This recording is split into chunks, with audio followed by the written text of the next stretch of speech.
ஹாப்பியா, ஹெல்தியா, ஜாலியா ஒரு லைஃப்.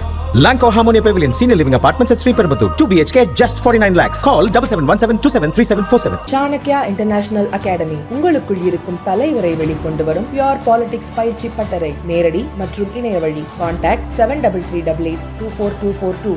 கமலஹாசன் ரொம்ப அருமையா சொல்லியிருக்காரு, நியாயமா பேசியிருக்காரு, கரெக்டா பேசியிருக்காரு. கண்டிப்பா அது திராவிட முன்னேற்ற கழகத்தினுடைய முரசொலி போல பராசக்தி களத்தில் இருக்கும். நான் அந்த கருத்தை ஏத்துக்கிறேன். ஏன்னா இந்த திரைப்படம் மிக அழகாக காங்கிரஸ் கட்சி தமிழக மக்களுக்கு செய்த துரோகத்தை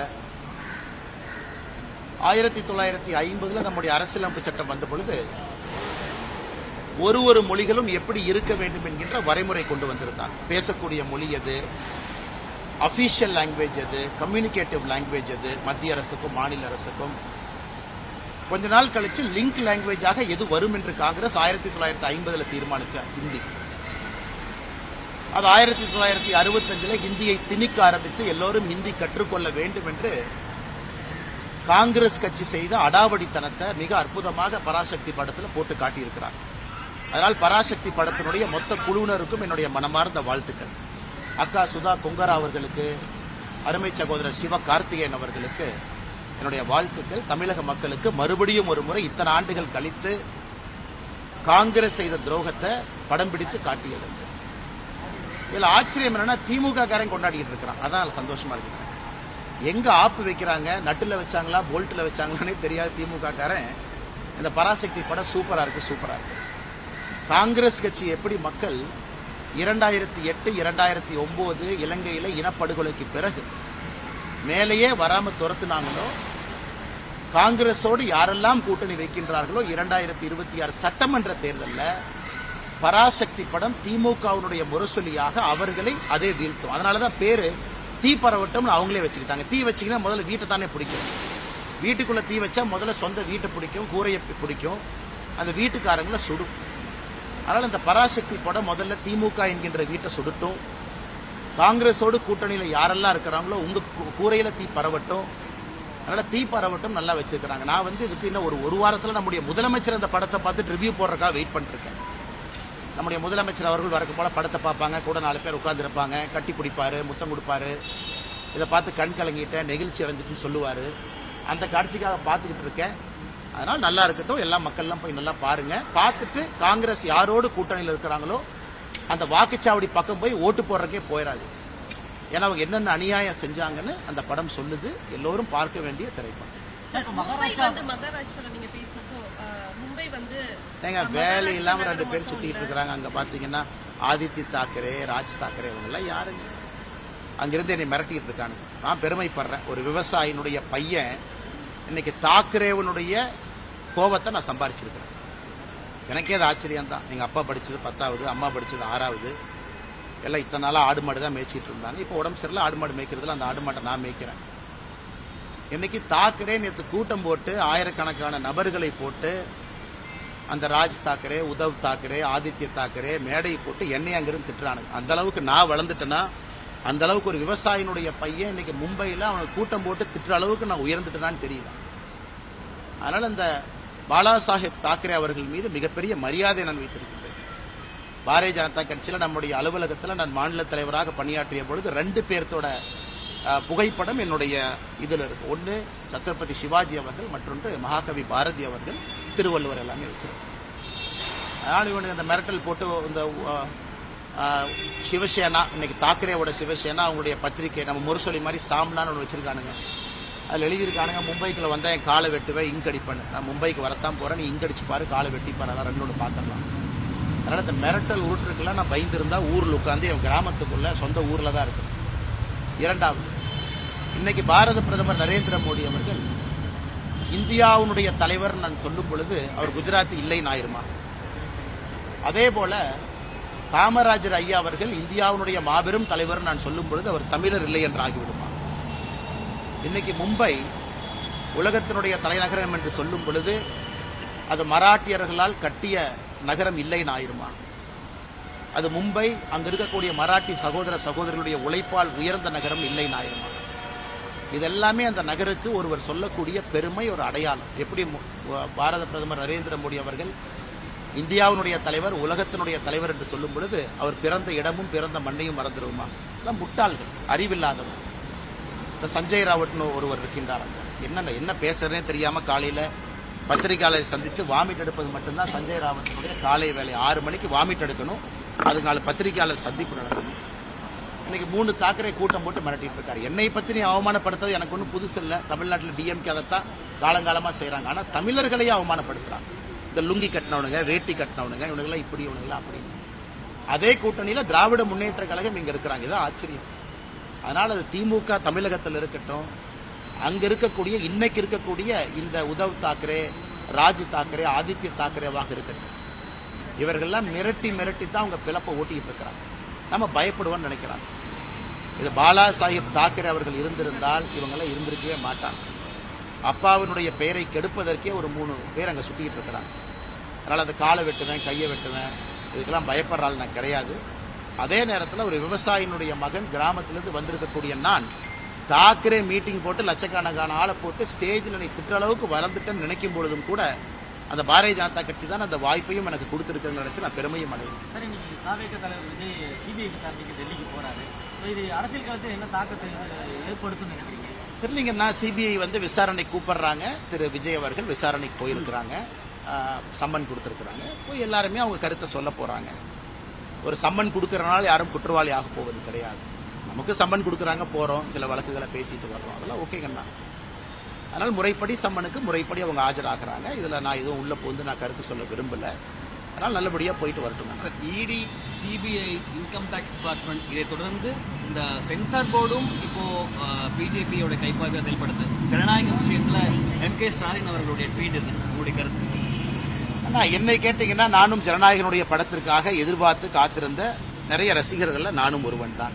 நல்ல திரைப்படம், நல்ல நடிகர்கள் நடிக்கும் பொழுது சமீப காலமா நானும் நிறைய திரைப்படத்தை பார்க்கின்றேன், கருத்து சொல்றேன், பேசுறேன்.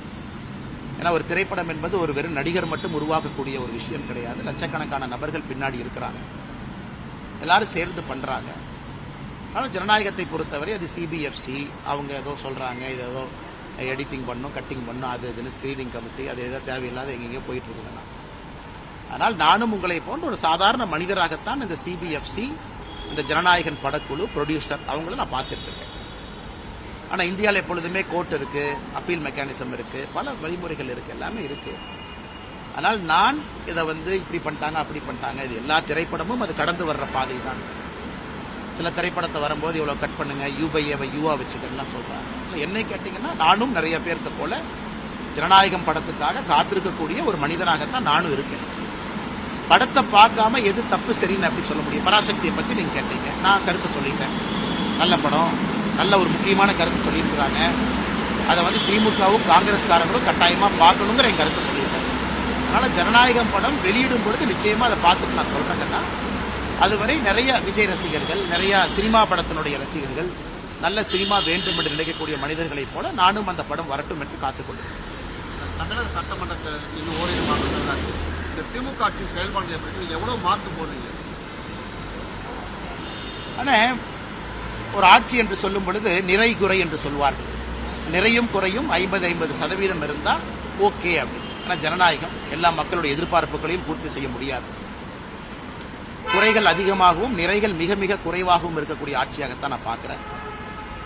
ஆனா ட்ரூ டெஸ்ட் என்பது வருகின்ற சட்டப்பேரவை தேர்தலில் மக்கள் தான் எஜமான்கள். அந்த எஜமான்கள் இவிஎம் மிஷின்ல அவங்க போய் முடிவு செய்வாங்க. அதனால எஜமான்கள் போடக்கூடிய மார்க்குக்காக காத்திருப்போம். நிறைய குறைகளும் கொஞ்சம் நிறைகளும் இருக்கக்கூடிய ஆட்சியாகத்தான் இந்த 4.5 ஆண்டு கால திராவிட முன்னேற்ற கழகத்தினுடைய ஆட்சி நான் பார்க்கிறேன். மார்க்கு போட தகுதியானவங்க நம்முடைய எஜமான்கள் மக்கள். என்னை போன மனிதர்கள்லாம் மார்க் போட்டா சரியா இருக்காது. நீங்க திமுக பயிற்சியில் நிறைய ஊழல் பட்டியல் அளித்தீங்க. இப்ப எதிர்கட்சி தலைவரும் ஊழல் பட்டியல் நல்லதுதாங்கண்ணா, நல்லதுதான். அது பேசும் பொருள் ஆகணும், மக்கள்கிட்ட வைக்கணும். அது எல்லா மீடியா நண்பர்களும் அதை டிஸ்கஸ் பண்ணணும். திமுகவினுடைய ஊழலை த்ரெட்பேரா பார்க்கணும். ஏன்னா இடி இன்னைக்கு நிறைய திரு KN நேரு அவர்கள் மீது 1 முறை அல்ல 2 முறை வேற வேற விஷயம் சொல்லியிருக்கிறாங்க. அது இன்னைக்கு தான் உப்பு சப்பானியா DVSC, department of vigilance and anti corruption, அதுக்கு ஒரு நேம் சேக், ஒரு FIR போட்ட மாதிரி தெரியுது. அதுவும் இன்னும் மீடியா நண்பர்களுக்கு அவங்க ரிலீஸ் பண்ணல, அதுவும் பொதுவெளியில வரல என்ன பண்ணிருக்காங்க. அதனால மக்கள் இதெல்லாம் பார்த்துக்கிட்டு இருக்காங்க. ஏன்னா பல்வேறு அமைப்புகள் வெளியிருந்து சாதாரண நபர்கள் எல்லாருமே இன்னைக்கு ஊழலை பத்தி பேசுறாங்க. அதனால் நிச்சயமாக இது பேசும் பொருள் என்று சொல்வதை விட சாதாரண மனிதர்களை பாதிக்கக்கூடிய ஒரு பொருள். அதற்காக காத்திருப்போம். மக்கள் என்ன சொல்றாங்க, மக்கள் எப்படி இதை பார்க்கறாங்கன்னு. என்னை பொறுத்தவரை ஊழல் என்பது சாதாரண மனிதனுடைய நார்மல் வாழ்க்கையை தொட ஆரம்பிச்சிருச்சு. அதனால் நிச்சயமாக அது இவிஎம் மிஷின்ல அவங்களுடைய கருத்தை அவங்க தெரிவிப்பாங்க. தேசிய ஜனநாயக கூட்டணியில டிடிவி தினகரன், ஓபிஎஸ் இருவரையும் கொண்டு வரணும்னு நீங்க ரொம்ப முயற்சி பண்ணியிருந்தீங்க. 2-3 நிலைகளுக்கு முன்பாக டிடிவி தினகரன் அமித்ஷாவை சந்தித்ததா தகவல் இருக்கு. தேசிய ஜனநாயக கூட்டணியில இணையத்துக்கு சம்மதிச்சிட்டாருன்னு ஒரு தகவல். எனக்கு தெரியாது. நான் டிடிவி சந்திச்சேன்னு நீங்க கேட்டீங்கன்னா நான் பதில் சொல்லுவேன். அவர் யாரை சந்திச்சாரு எனக்கு தெரியாதுங்கன்னா, என்னுடைய கருத்துல ஆரம்பத்திலிருந்து எந்த மாற்றமும் இல்லை. நான் ஒரே கருத்துல தான் இருக்கேன். தேசிய ஜனநாயக கூட்டணியில் இணையணும்னு விரும்புறீங்களா? தேசிய ஜனநாயக கூட்டணி பொறுத்தவரை வலிமையா இருக்கும்னு நினைக்கிறேன். இந்த எலெக்ஷன் ஒரு சாதாரண ஒரு எலெக்ஷன் கிடையாதுங்கன்னா, ஒரு மிக வித்தியாசமான ஒரு தேர்தல். 4 முனை போட்டி இருக்கக்கூடிய தேர்தல். தமிழகத்தில் 4 முனை போட்டி பார்த்து ரொம்ப நாள் ஆச்சு. அண்ணன் சீமான் அவர்களும் தயவு செஞ்சு அப்படியே லைட்டா யாரும் எடை போட வேண்டாம். கொள்கைக்காக ஒரு மனிதன், அந்த கொள்கை எனக்கு பிடிக்குமோ பிடிக்காதோ அது ரெண்டாவதுங்கன்னா, கொள்கைக்காக ஒரு மனிதன் தனிந்து துணிச்சலா நின்றுகிட்டே இருக்காரு. கேண்டிடேட்டை போட்டுக்கிட்டே இருக்காரு. தேர்தலுக்கு தேர்தல் நிக்கிறாரு. லோக்சபா தேர்தலுக்கு அவருக்கும் அந்த கட்சிக்கும் தேர்தலுக்கு சம்பந்தமே இல்லைனா கூட 8% ஓட்டு வாங்கியிருக்காரு. அதுவும் ஒரு ஸ்ட்ராங் 4th ஃப்ரண்ட். விஜய் அவர்கள் ஸ்ட்ராங்கா அவங்களுக்கு களத்துல வந்திருக்கிறாங்க. எல்லா இடத்துலயும் தொண்டர்கள் இருக்கிறாங்க. அதே நேரத்தில் தேசிய ஜனநாயக கூட்டணியை பொறுத்தவரை அனுபவமும் இருக்கு, வலிமையும் இருக்கு, மோடி அவர்களுடைய ஆசீர்வாதமும் இருக்கு. மிக வலிமையான ஒரு கூட்டணி களத்தில் இருக்கு. திராவிட முன்னேற்ற கழகத்தையும் சாதாரண இடப்படக்கூடாது. இந்தியாவில் இருக்கக்கூடிய பிராந்திய கட்சிகள்ல ஓல்டஸ்ட் பொலிட்டிக்கல் பார்ட்டி. 1949 ஆரம்பிச்ச கட்சி, பல முறை வெற்றி தோல்விகளை பார்த்த கட்சி அவங்களும் இருக்கிறாங்க. சோ தமிழக மக்களை பொறுத்தவரை எப்பொழுதும் இல்லாத அளவுக்கு இந்த 4 முனை போட்டி என்பது வலிமையாக பலமான ஒரு போட்டி. அதனால் ஒரு ஓட்டு முக்கியம், ஒரு கட்சியும் முக்கியம். கூட்டணி வாய்ப்பு கிடைக்கும் பொழுதெல்லாம் பலப்படுத்தும். அதுக்காக கூட்டணி பலமா இல்லையா அப்படிங்கிற அர்த்தம் கிடையாது. இப்ப இந்தியன் கிரிக்கெட் டீம் மாதிரி நல்லா இருக்கு, ஒரு பெட்டர் பிளேயரா இருந்தா அவங்களே 11க்குள்ள கொண்டு வாங்க. இல்ல கோலி மட்டும் இருக்காரு, ஜெயிச்சிடலாமா? சூப்பர், கோலி மட்டும் அடிச்சு ஜெயிப்பார். இருந்தாலும் நேற்று கோலி அவுட் ஆனதுக்கு அப்புறம் 4, 5, 6, 3 விக்கெட் படப்படன்னு போச்செல்லாம் நான் நேற்று. அதனால நல்ல நல்ல பிளேயர் கிடைக்கும் பொழுது டீமை நம்ம ஸ்ட்ராங் பண்றதுக்காக அந்த டீம்ல வீக்கான பிளேயர்ஸ் இருக்கிறாங்கன்னு அர்த்தம் இல்லை. யாரெல்லாம் வலிமையா இருக்கிறாங்களோ எல்லாத்தையும் சேர்த்துக்கிட்டு முன்னாடி கொண்டு போகும் அப்படிங்கறதா என்னுடைய கருத்து. அதை யாராச்சும் இல்ல இவங்க இருந்தனாலதான் இப்ப வலிமை இல்லாதனால உங்களை கொண்டு வரேன்னு சொல்றீங்களா? அப்படி இல்லை. எவ்வளவுக்கு எவ்வளவு வலிமையா இருக்கிறோமோ 4 முனை போட்டியில் அவ்வளவுக்கு எல்லாத்துக்கும் நல்லது.